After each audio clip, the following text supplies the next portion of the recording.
Cameras off. Perfect. Great, it's good to be back here. I can't wonder too much, just I need to stay here for the recording. But the title of the presentation is ORCiD in a World Where Machines Read, which may be a bit confusing at this point, but hopefully through this morning it will become clearer what we do at ORCiD and how this can benefit researchers and research administrators and you as a whole as Stellenbosch University.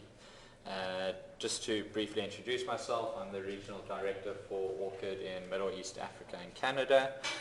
My primary responsibility is to work with institutions and researchers to engage with them and grow the adoption of ORCiD as an initiative.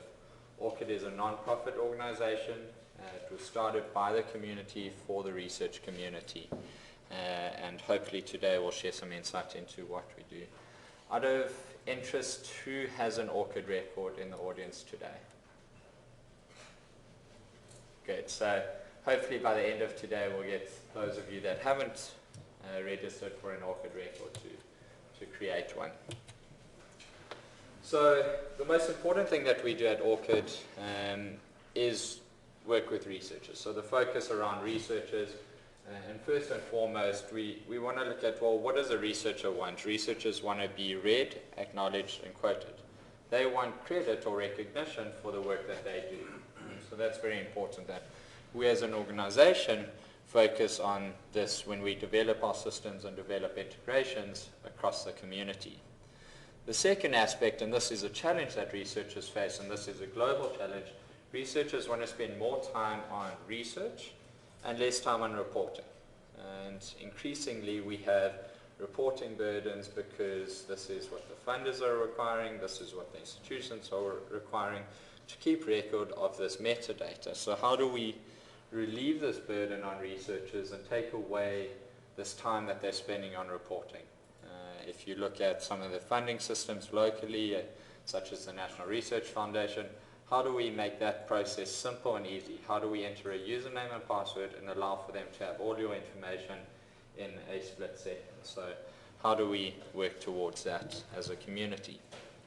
Importantly, when we consider research evaluation requires an explicit relationship between contributors, funders, and research organizations. So to link these together, and then to work towards enabling trusted connections across this metadata. So how do we link a person to an object? So an object could be any type of professional activity as a researcher. It could be a data set, it could be a piece of code, it could be a journal article, it could be a book, any type of professional activity you as a researcher. So linking people, object, and then linking you to an organization, so an organizational identifier. Once we link these three together, we enable trusted connections across systems, and this will become clearer in a few slides. Once we enable trusted connections, we then have the ability to reduce data processing time and also improve the data quality that we as an institution or we as individuals have in this ecosystem. So why is there a problem? The community as a whole has lacked the ability to do this. So no one in the community has got this right. And really it's about linking these researchers and scholars to their professional activities. The reason that this happens is because of name variations. So on an individual level, you can see I use my name as an example. There are different variations that I could publish under, that I could list my professional activities under. There could even be a name change. For an instance, if my wife were to publish under her previous name and now publishes under her new name, she's got a different name. So if we're using names, we cannot track all her professional activities. We also have institutional variations. So on an institutional level, I use myself as a very small non-profit that is fairly simple, and I could list under various name variations. So there's 4 there. And if you think about this in the context of a large institution such as Stellenbosch University, what is happening out there is there's multiple variations. So these all create challenges for us to link the two together. Bottom line, names are messy. So as a community, what do we need to do? We need to move away from looking at names and move towards using IDs, persistent IDs. So can names be cleaned up? And yes, of course they can. As I said, we need to use digital names. And digital names are persistent IDs that uniquely specify a person, organization, and an object to which that ID refers to. So this is what ORCiD is working towards. So what was needed by the community? The community needed an open infrastructure. So there's a number of IDs out there. How many researchers are in the room? Are there any researchers? So one of your questions to me would likely be, well, why ORCiD as opposed to, say, Scopus author profiles or to Thomson Reuters research ID? It doesn't make sense. Well, the idea is that the community came together and said, we need an open infrastructure that all publishers, all institutions, all funders, all associations can link into. So it needs to be open and non-proprietary. Importantly, some of those other identifiers also integrate into this open infrastructure. So your research ID has bidirectional feeding of information, and same with Scopus author profiles as an example. So we needed this open infrastructure that ORCiD can connect systems together, and it's a community-driven infrastructure. So importantly, we need to involve the user with permission. So you as a researcher now have granular control over what people can see in terms of privacy, and I'll go into that in a few slides. But also importantly, you have the ability to manage who can connect to your ORCiD record. So who can push and pull information from your ORCiD ID.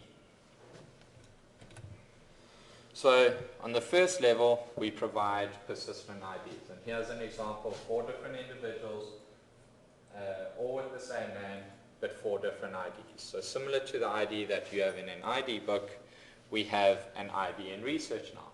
Importantly, this is owned by you as the researcher.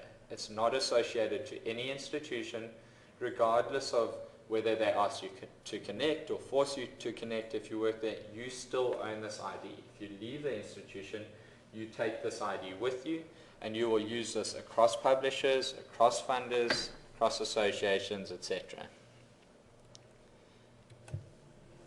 So as an individual, ORCiD is free to use, and there's no cost associated with it. I'm trying not to walk away here, but I really want to. So essentially on the far side there, on the left side, that's an individual. I'm going to walk there quickly, sorry. So this is an individual's ID, and that's free, and you can create that, and it's independent to any organization. On the other side here, we then have member organizations that build integrations into the system to connect with individual IDs. So in the middle there, you can see the push and pull of data, and essentially what we're doing is pushing and pulling information between systems. What are we pushing and pulling? We're really looking at pushing and pulling information such as professional activities. So this falls into 4 categories in ORCiD: education, employment, funding, and works. We are also looking, and I'm going to mention it now because this may change fairly soon, but employment is likely to change to affiliation. The reason being is you are linked as an affiliation to an institution. It may be an association, it may be an academy. So if we look at, say, Academy of Science of South Africa, you may have an affiliation to that organization, but you're not employed by them. So the idea is that we can list affiliations to institutions as opposed to employment. So we have education, employment, we have funding, and we have works. Works is broadly expanded, again, conference proceedings, anything that you have. It could even be an invention, it could be a patent, anything that you have done as a researcher. So those 4 categories then filter into the system.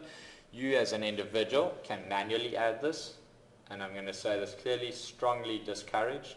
Don't do it. Don't manually add things. That's not what ORCiD's designed to do. So you have 2 options really. One is that you use search and link wizards, where you're pulling in, so there's wizards in the tool, and you can pull in that information into your record. That's to pull in stuff that has previously been done. Going forwards, what you should be doing is encouraging publishers and institutions to put this information into your record for you. So you see there that I say automatically added by an ORCiD organization. So if you as a researcher go and publish with a publisher that wants your ORCiD ID, you'll put in your username and password, why can they not add that information back into your record? You shouldn't have to retype that. And in the same virtue, that information should be able to feed directly into your institution system. So it's to try and encourage this reusing of information, and I've got a few slides about that in a moment. Importantly, also as a researcher, in the bottom left corner, you can see that you have granular control over items in your records. So you as a researcher will be able to decide who can see this information. So you can decide between three options. Public, everyone can see it. That's green, that's published under CC0 license, so that is published annually. And remember, it's only the metadata, it's not the actual research article. The second option is trusted, so these are to trusted organizations. So if you've enabled a connection to Stellenbosch University, they are considered a trusted connection in your ORCiD record. You can also manage these through your account settings and revoke access at any stage. And then third and finally is private only. I can see this as a researcher.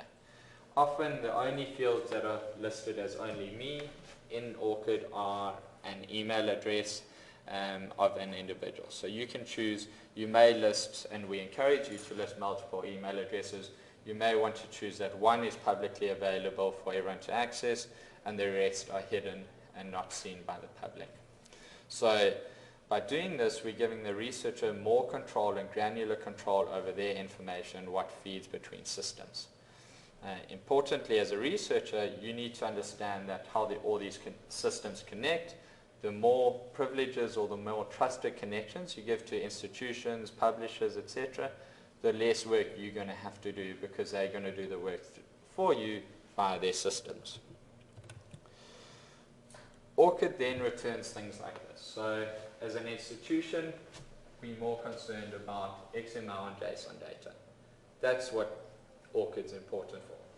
We are not really concerned about the HTML as an institution. The HTML exists because the researcher needs somewhere to go and somewhere to manage their connections. So that's why the HTML exists. I often get a question, why can I not go into the HTML, so go into orchid.org and search for certain individuals across an institution? There's two reasons. One, we're in breach of privacy and the POPI Act in South Africa. So you as a researcher have to give an institution permission to know who you are and have access to your information.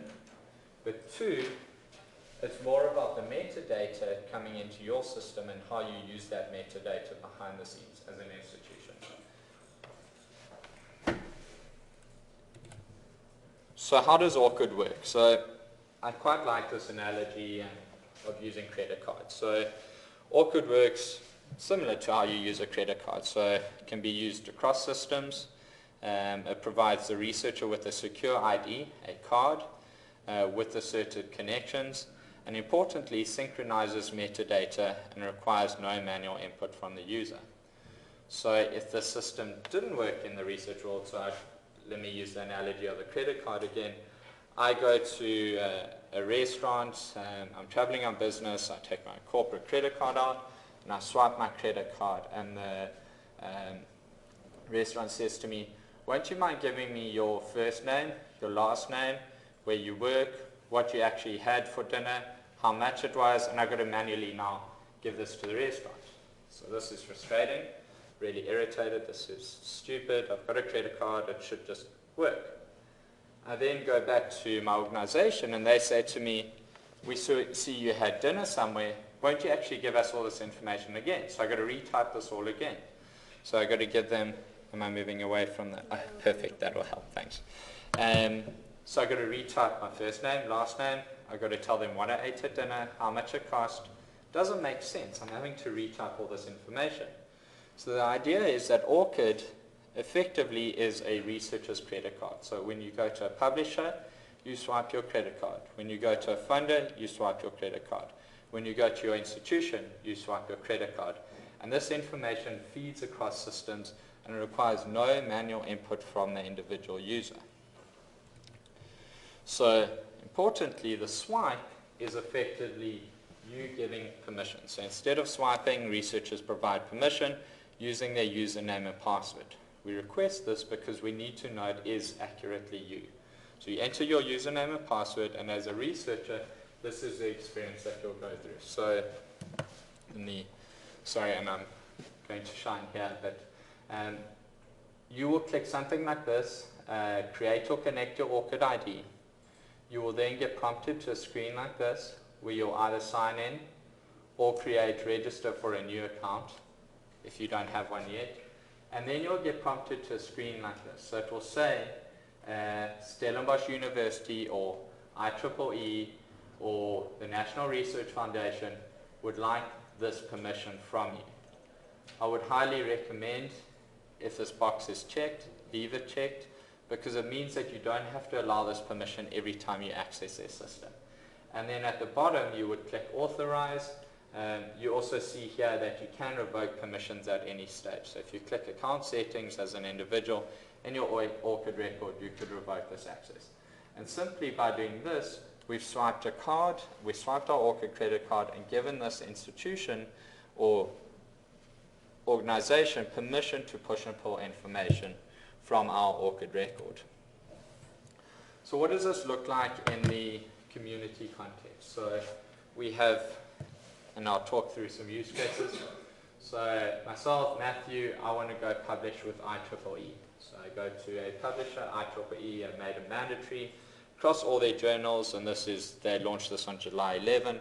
Every single journal in IEEE requires a ORCiD ID. So I have to put in my username and password.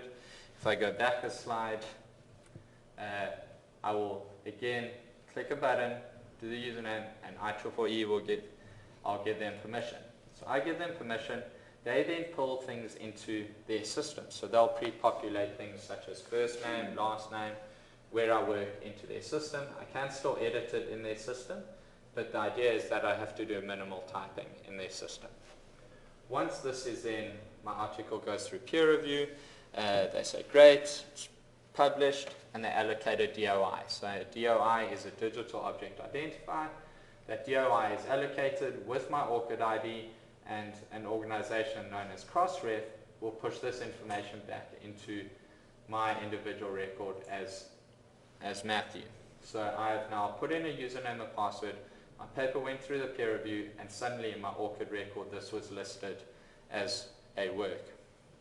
Ideally what then happens is my employer, who I've also given this permission, so they've done things such as listed that I work there, so it's an asserted connection, it's in my record, so I'm manually added. But they can also then take this information as soon as the publisher adds it here, they can take this into their system, so into repositories, into research evaluation systems. And the idea is that what does the researcher have to do is they once had to enter username and password here, and they once had to enter username and password here. This information flows across these. Then if we look at a funder, so if we look at the National Research Foundation, who has made some policy changes, and they've mandated ORCiD use in their grant system, they're going to ask for a username and password in their system. Again, what do they want to do? They want to pull publication works, they want to pull where you work, and they want to pull all this information for pre-award review in their system. Again, once they provide an award, they can put this back into your ORCiD record as an individual. So you received this grant from the National Research Foundation, and that's listed in your ORCiD record. Then your employer can use this information, publishers can use this information to link it to research outputs, etc. So ideally what we're trying to do is create this enter once and reuse often, and interoperability across the system. Is this making sense? Confusing? So looking at the credit card transactions, so a credit card, you arrive and swipe your card. In the ORCiD world, you enter a username and password. With credit cards, the transaction details are populated in all connected systems. In ORCiD world, the metadata is populated in publisher, research institute, funder, and association systems. With credit cards, there's no manual entry of transactional details, and in ORCiD ID, there's no manual entry of metadata. So trying to reduce its administrative burden and flow of information between systems. Coming back to ORCiD as an organization, so we're non-proprietary, we're platform neutral. And this is a very, very important component because we don't want to monetize, or we don't want to turn into a proprietary organization because it's open and neutral across the community. I had a question in Toronto recently saying, somebody said, well, what if ORCiD decided to become a proprietary organization? And my answer is, well, I can't do so as ORCiD as an employee. We can only do that as an organization if our members vote for this to happen. So we need 2/3 majority of our members to vote if we were to make a major change like that. 2/3 of our members are academic institutions globally, and I would find it very, what's the word I'm looking for? Very strange if the academic institution said ORCiD should become proprietary. So this is really important, that we're going to maintain non-proprietary.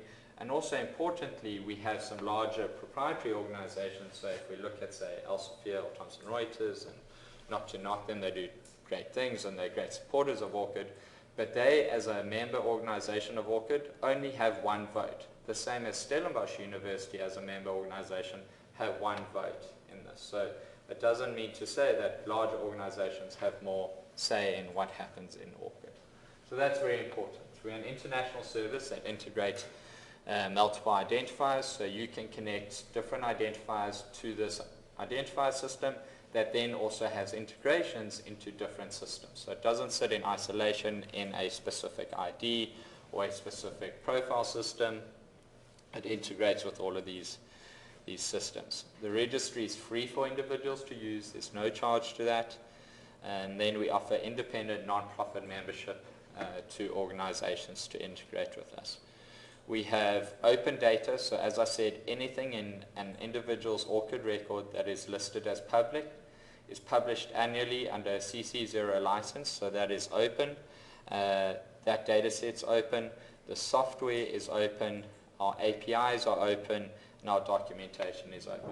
The only thing that we do not publicly allow anyone to see is the security of our registry, as we have 2.5 million individuals' information in the system. Importantly, when it comes to privacy, the only sensitive data that we really store is your email address. We don't store anything about your ID, we don't store anything about gender, we don't store anything about your address or anything like that. It's really just your email address. But we do take it very, very seriously. The last point also speaks to, this is our insurance to the community. So again, on the point of, well, what happens if ORCiD ceases to exist? Well, the insurance is we've posted everything openly. So if somebody wanted to start ORCiD tomorrow, if we went under and wanted to start it up again, it would be taking that code and putting it onto a server and adding the data sets that are open. So it would be very easy for the community to continue with ORCiD if something were to happen to us. That being said, also, we're very sustainable. We've doubled our membership revenue in the last year, and we have various national memberships. So that brings me to who's using ORCiD. So we've got 2.4 million individuals in the registry. We've got over 500 members globally. We've got multiple national consortia, over 300 integrations of those 500 members in every region and every sector. Middle East and Africa is a growing region. Our membership in the last year is more than doubled. We also have implementations across sector, and that's really important because if ORCiD was just working with research institutions, that's only one component of this community. So it's important that we work with repositories, we work with associations, we work with publishers, we work with funders, because we want to connect all of this information together.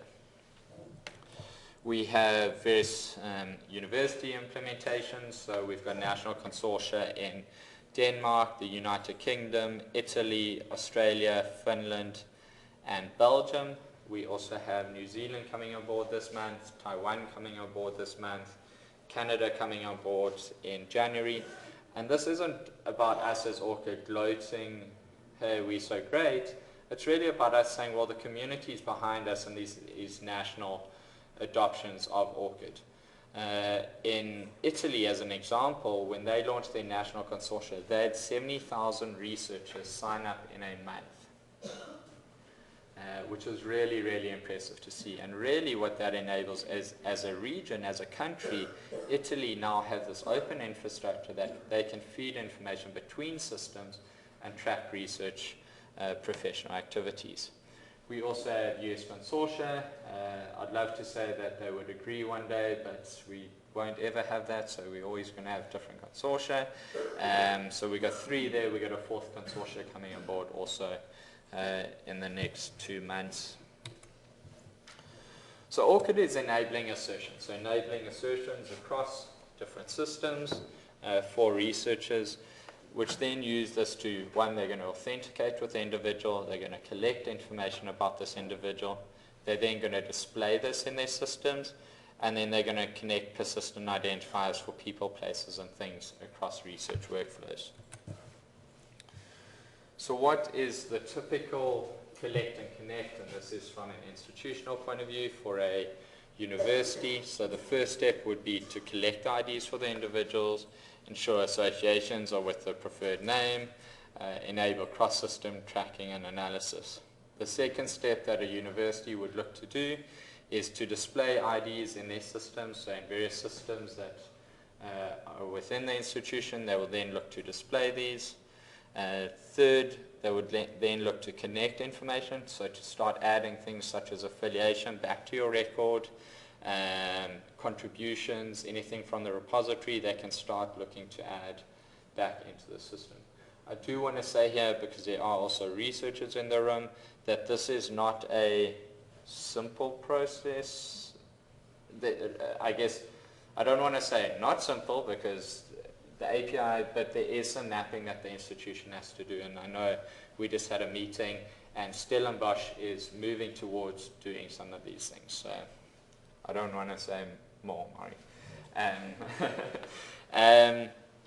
Then finally, synchronizing different systems together and improve the reporting and accuracy and speed. Possible integrated systems, human resource systems, research information management systems, repositories, profile systems, various grants management systems, thesis and dissertation repositories as well. These are not to say that these are the only systems that you could integrate with, because we have members every day integrating with different types of systems. So how does ORCiD work with platforms? So we have all these different institutions, government, universities, associations, publishers, and they are looking to integrate with ORCiD IDs.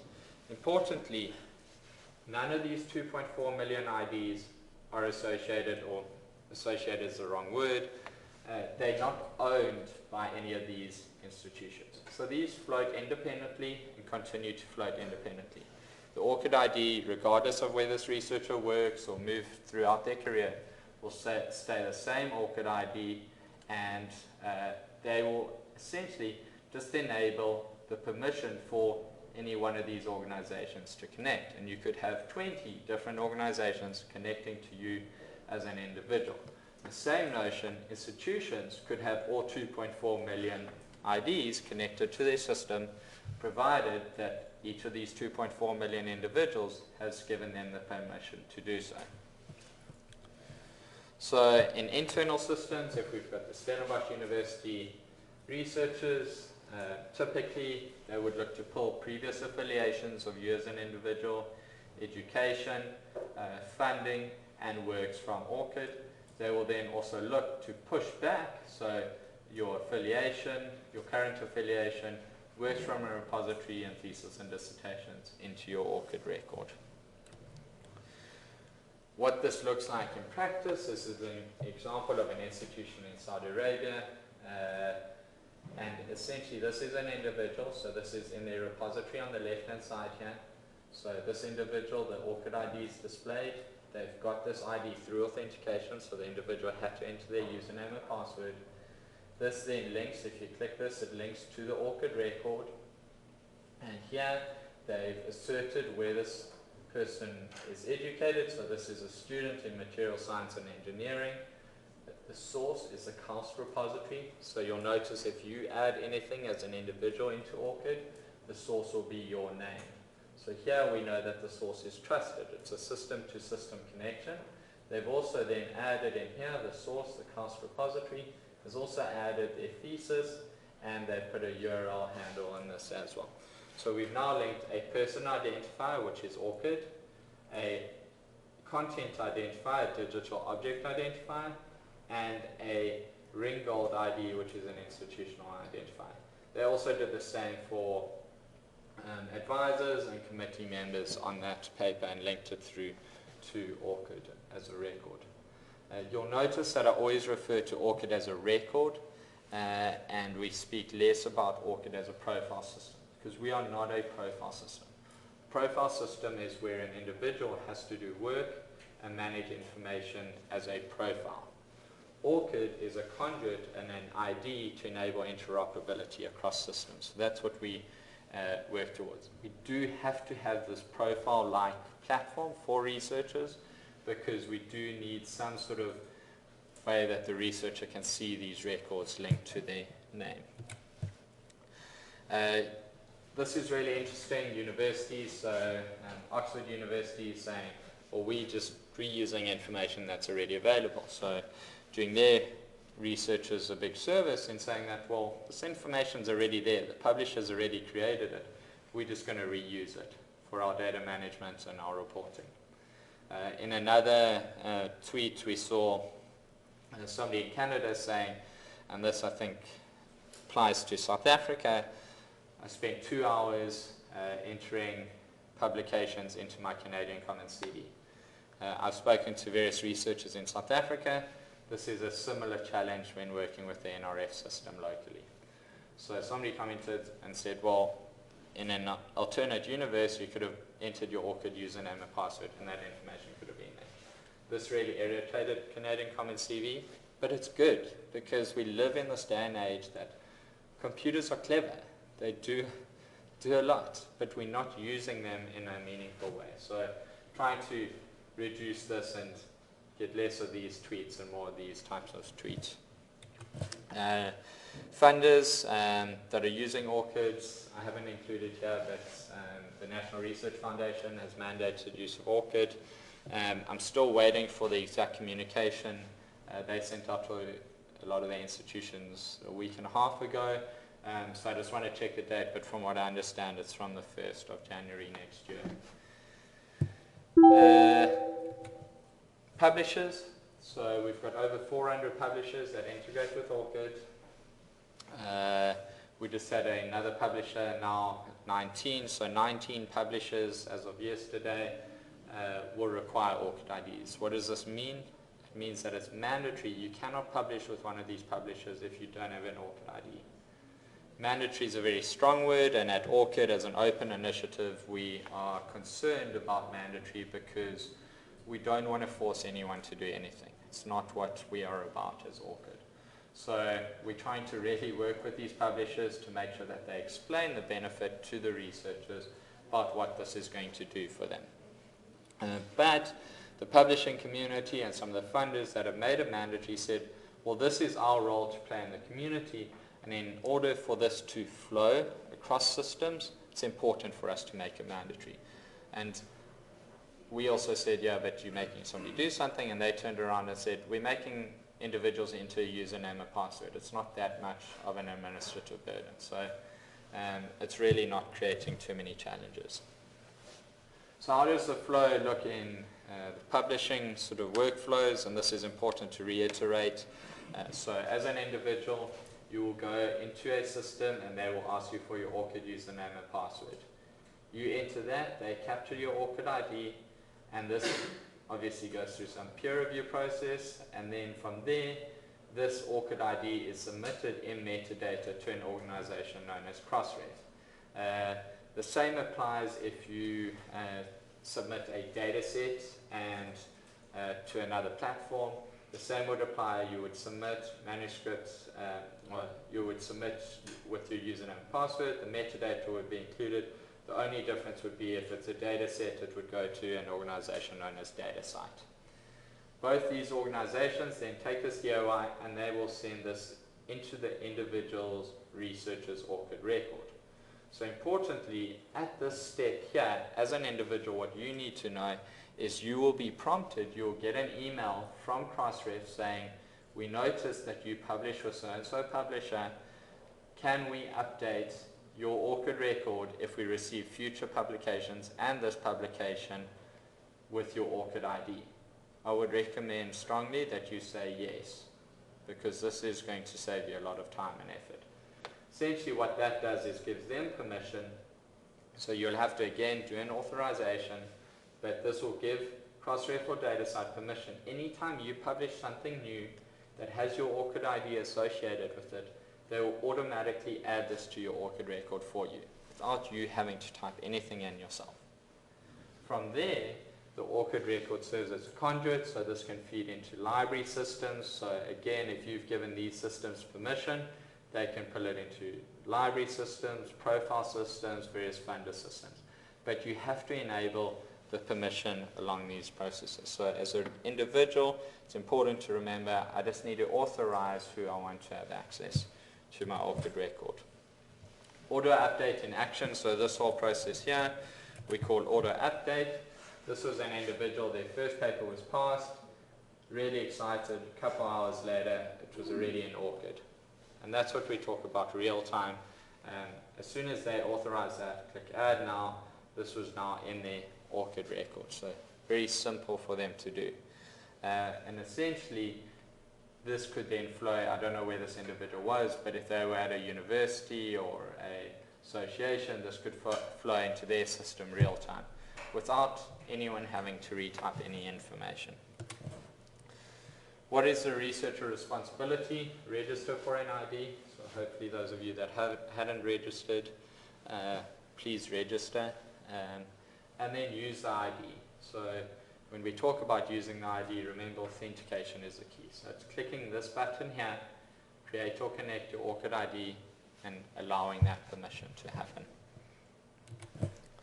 Authentication steps, so just to honing on this again, so any type of these organizations could ask for permission. You would click a button, you would get to a permission request screen, so this is an ORCiD request screen. It will say what institution is asking for access, so it could say IEEE or the National Research Foundation, tells you what permission they're asking for, and you then click authorize. From there, you will then jump back to their system, and this may vary. It would say something like, thank you for connecting your ORCiD ID. And you know that this has now been done. In your account settings, in your ORCiD record, you will then see trusted organizations. So I've given Research ID access to my record. I've given Scopus to ORCiD access to my record. It tells me what dates I gave them access, and it tells me what access I've given them. I can also click the delete button and revoke access to those institutions. This is very, very rare that we have individuals revoking access, because it may mean that you have to then do manual work. So generally you would like to keep these. Privacy management is really important. So privacy settings per item in your ORCiD record, so per email address, per work, per education, per item that you want, you have the ability to set privacy. And you also have the ability to set a default privacy setting that is added by trusted parties. So if a publisher adds a new work to your record and your default privacy setting is trusted parties, only trusted parties will be able to see that. If your default privacy setting is everyone, it will default to everyone. I would strongly discourage only me, because again, we go back to the first slide, researchers want to be read, acknowledged, and quoted. So you want to allow for access around professional activities. And your email address you may want to hide, but other things not. In ending, I really like this quote from the Wellcome Trust, and it was that it's a really, to identify contributors, it's a deceptively simple concept, which if realized can enable trusted connections between systems and in a real-time form. So up till now it's been extremely costly, and ORCiD's helping solve this problem for the community. And that's it. I do have time, so I've got 15 minutes. If we want to go into, I can go into some live stuff. If there's any questions, I did want to leave a bit of time at the end for that. Does it make sense for those of you that don't have an ORCiD record? Does it make sense? Is it something that you will use? Yeah? Just a question. Us integrating into the broader society is made much easier if we can pull our information from LinkedIn. And I know that it's an API that you're not working on. What sort of timelines from a development perspective are being worked at? Or is it on the back burner? ORCiD? So LinkedIn, so it is something that we've looked at. What we're trying to do is create trusted connections. So LinkedIn's a great integration because it's somewhere that the researcher will always keep updated, generally speaking. So we can build that integration. It's not a priority project now.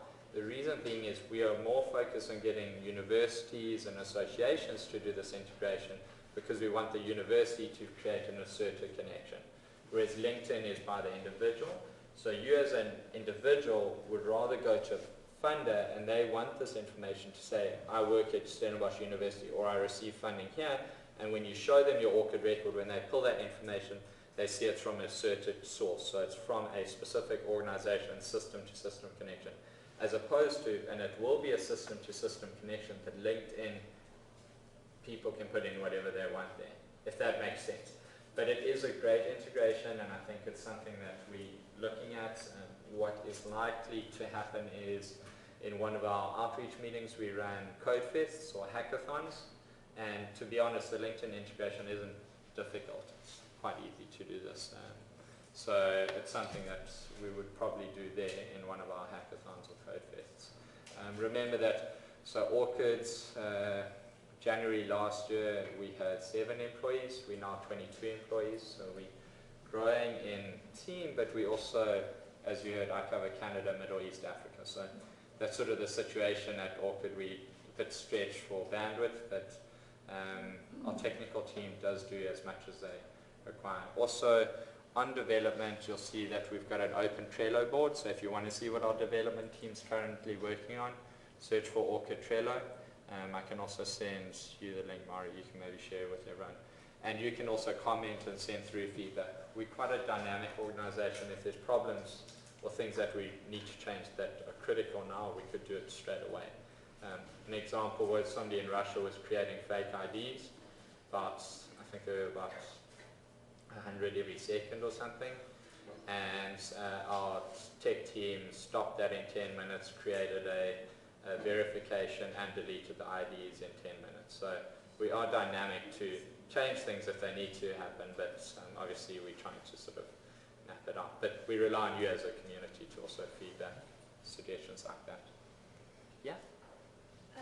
Yeah, this might be a strange question, but I mean, I get that first slide that researchers want to be published and there's no reason not to allow for other people to see, but are there any disadvantages or dangers that you foresee that are kind of a big brother? I'm not sure how the institutions feed into all that information. So I like giving permission for everything. Yeah. Is there anything, I know the email needs to be protected, but looking ahead, is it possible to abuse or to use the big data without us researchers giving you the permission? So what you're protected on, one, you've got privacy, so you've got that granular control within a record. So if you're concerned, you can hide things as only me. But importantly, every connection into ORCiD is bound by a member agreement, and they've got a contractual obligation to use that. And if they are in breach of that contract, the community then has a case against that organization. So every member has to sign an agreement about how they're going to use that data. It's not shared with third parties. It has to be used by, so you as a researcher know that you are providing permission to Stellenbosch University. It's not to Stellenbosch and then they're sharing with other organizations. So they're bound by that. I had a question by a local institution, not Stellenbosch University, I won't name them, but they said, can we share? I said, absolutely not. You're in breach of your agreement, and you're in breach of the Poppy Act in South Africa. So the individual has given you as an institution permission, not everyone else. So it's really important that we sort of manage that. But they can't do so. Also, another thing that we do is when they build integrations, we review and check what they're doing with that information before we roll it out live. So there's that step. But if it does slip through and there's something happening with data that you're concerned about, let us know and we'll address it very quickly. I think this might be important for rolling something like this out in the institution for the researchers to be aware what those conditions are. I'm just thinking if there are those kinds of questions. No, I've never had that type of question. Okay. But it's good to know. Yeah. One could just reassure. One thing that I'm just thinking about while I'm standing here, that I just want to show you something that's probably going to come into South Africa fairly soon. You'll see in individuals' ORCiD records, when you do this permission, there's an option for institutional sign-on.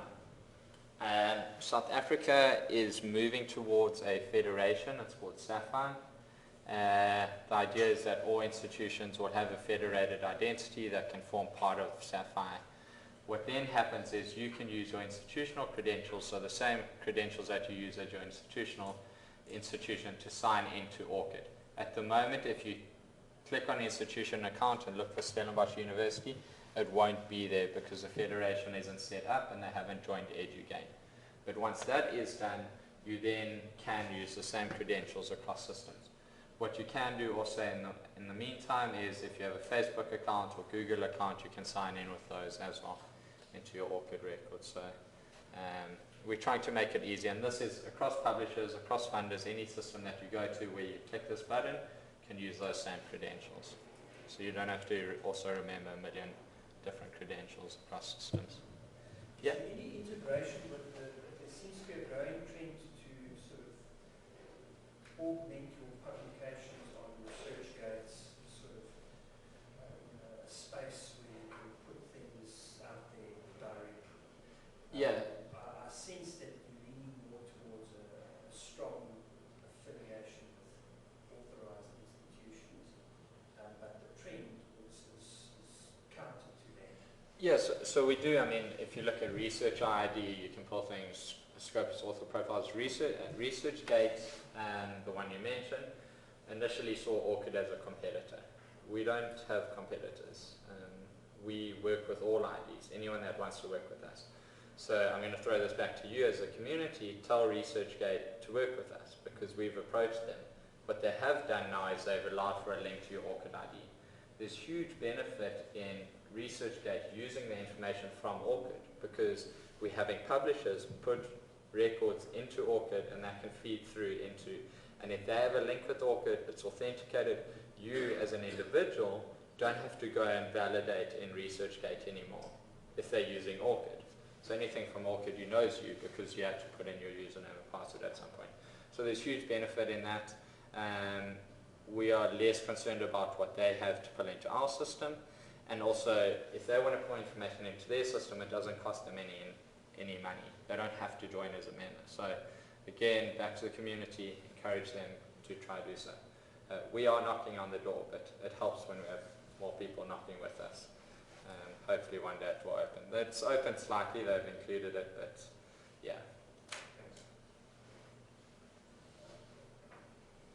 Yeah? Just more practical questions. Say I've gone to a conference or written a book chapter, but they haven't asked me for my ORCiD ID. What do I do? So then you can add in manually.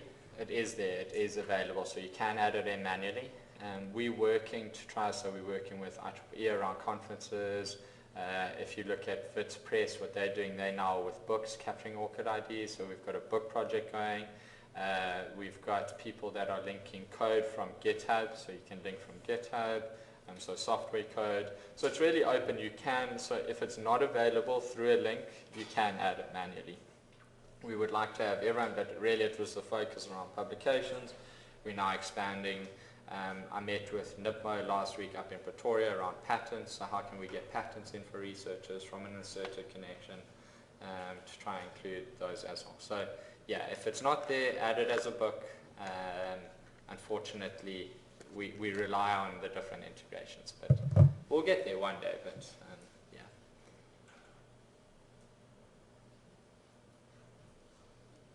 Any other questions? And also you'll see more publishers in South Africa, so Open Journal Systems has enabled an integration.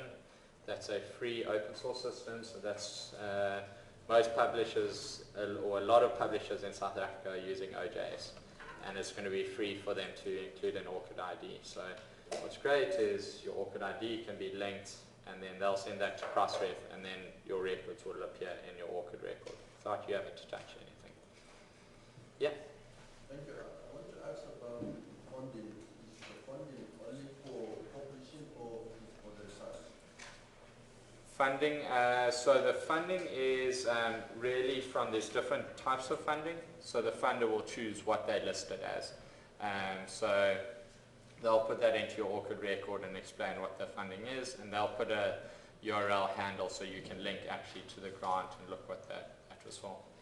Is that what you're asking? Have I answered it? Yeah.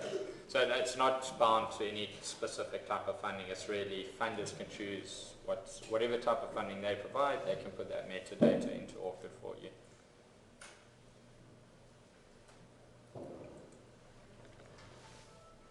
Great, I think I had 2 minutes left, so I wasn't too bad. Everybody, thank you very much for coming.